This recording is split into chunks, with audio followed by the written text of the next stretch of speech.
El fútbol es un deporte de emociones, pasiones y, sobre todo, de historias que parecen escritas por el destino. A lo largo de los años, muchos clubes han dejado su huella en la primera división, con títulos, jugadores legendarios y estadios llenos de hinchas que viven el fútbol como una religión. Sin embargo, algunos de estos equipos han caído a segunda división y, a pesar de su grandeza y el apoyo incondicional de su afición, llevan años sin poder regresar a la élite. Casos como el del Real Zaragoza, el Real Oviedo, el Racing de Santander o el Deportivo de La Coruña son ejemplos claros de cómo clubes históricos pueden quedar atrapados en una categoría que, aunque considerada inferior, es una de las más competitivas y duras del fútbol europeo. Pero, ¿por qué ocurre esto? ¿Qué impide que estos equipos, con más hinchas y tradición que muchos en primera, logren recuperar su sitio? Uno de los casos más emblemáticos es el del Real Zaragoza. Durante gran parte del siglo XX y principios del XXI, el club aragonés fue un habitual en primera división. Ganó 6 Copas del Rey, una Supercopa de España y la Recopa de Europa en 1995, derrotando al Arsenal en una final histórica con aquel inolvidable gol de Najim desde el medio campo. Sin embargo, en 2013, el Zaragoza descendió a segunda y, desde entonces, ha sido incapaz de regresar. El problema no es la falta de apoyo. La Romareda sigue llenándose cada jornada, con una afición que nunca ha dejado de creer en su equipo. Sin embargo, hay varios factores que han impedido el ascenso. Principalmente la gestión deportiva y administrativa irregular. Desde el descenso, viendo cómo el club ha pasado por diferentes propietarios, cambios en la directiva y una constante inestabilidad en el banquillo. La falta de un proyecto deportivo sólido ha hecho que el Zaragoza no pueda construir un equipo competitivo a largo plazo. La segunda división genera muchos menos ingresos que la primera. Mientras en la élite los equipos reciben millones por derechos de televisión y patrocinadores, en segunda los clubes dependen de una economía más ajustada. El Zaragoza ha tenido que lidiar con una deuda importante, lo que ha limitado su capacidad de fichar jugadores de calidad. La segunda división no es un simple trámite, y aun teniendo jugadores de renombre como Shinji Kagawa, ex del Manchester United y Borussia, o Luis Suárez, uno de los mejores goleadores de la División de Plata en la última década, no ha conseguido lograr el objetivo de ascender. Cada año, al menos 10 equipos tienen serias aspiraciones de ascender. Clubes con proyectos sólidos como el Girona, el Almería o el Granada han logrado subir en los últimos años, mientras que equipos históricos siguen atrapados en la categoría de plata.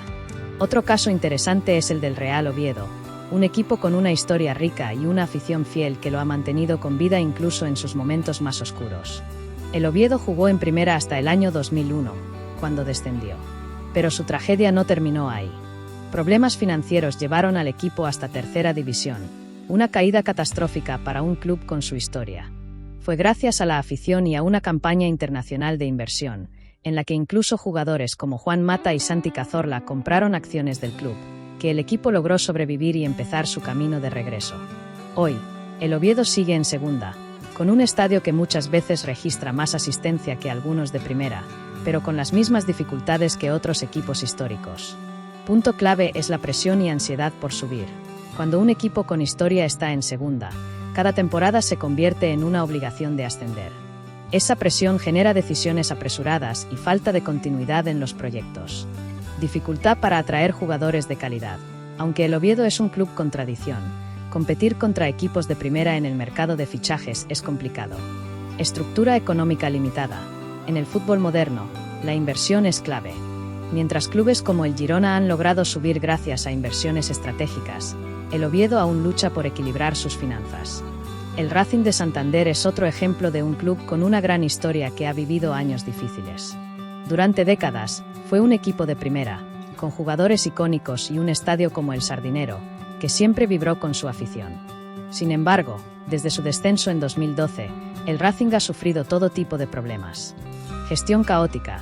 Ha pasado por varios dueños y directivas que no han sabido manejar bien al club. Descensos consecutivos. No solo cayó a segunda, sino que llegó hasta segunda B, lo que complicó aún más su recuperación. Un proyecto sin estabilidad. Para ascender, un club necesita continuidad en su proyecto. El Racing ha cambiado de entrenador y jugadores casi cada temporada, lo que impide construir una base sólida. Pese a todo, el Racing ha logrado volver a segunda y ahora busca estabilizarse para intentar el regreso a primera. Pero el camino no será fácil. Capítulo aparte de cómo un gigante puede caer en el olvido, es el del Deportivo de La Coruña. En los años 90 y principios de los 2000, el Superdeport era uno de los mejores equipos de España. Ganó la Liga en el 2000, fue semifinalista de la Champions en 2004 y conquistó varias Copas del Rey. Pero la mala gestión económica y deportiva lo llevó a un declive brutal. No solo descendió a segunda en 2018, sino que terminó cayendo a Primera RFEF, tercera categoría del fútbol español. Un golpe durísimo para un club que hace no mucho competía con el Real Madrid y el Barcelona. A pesar de que Riazor sigue lleno cada jornada, el Depor sigue atrapado en una categoría donde es difícil salir. La falta de ingresos y la dificultad para atraer jugadores lo mantienen en una situación complicada. Viendo estos casos, podemos resumir las razones por las que los equipos históricos no logran regresar a primera. Una mala gestión y falta de estabilidad reflejado en los cambios constantes en la directiva y en el banquillo impiden construir un equipo sólido. Otro punto es el tema económico. La segunda división no genera los mismos ingresos que la primera, y las deudas pasadas complican la recuperación.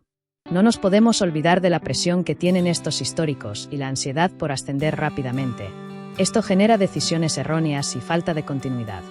Un último punto que cabe destacar es que en la actualidad muchos jugadores prefieren ir a equipos de primera, incluso si son de menor historia, y esto dificulta la capacidad para atraer y retener talento. Aún así, la historia del fútbol ha demostrado que los grandes clubes siempre pueden volver. Betis, Villarreal y la Real Sociedad pasaron por este calvario y hoy son protagonistas en primera. El tiempo dirá qué equipos lograrán resurgir. Lo único seguro es que, mientras tanto, sus aficiones seguirán llenando los estadios, demostrando que la grandeza de un club no se mide solo por la categoría en la que juega, sino por la pasión de su gente.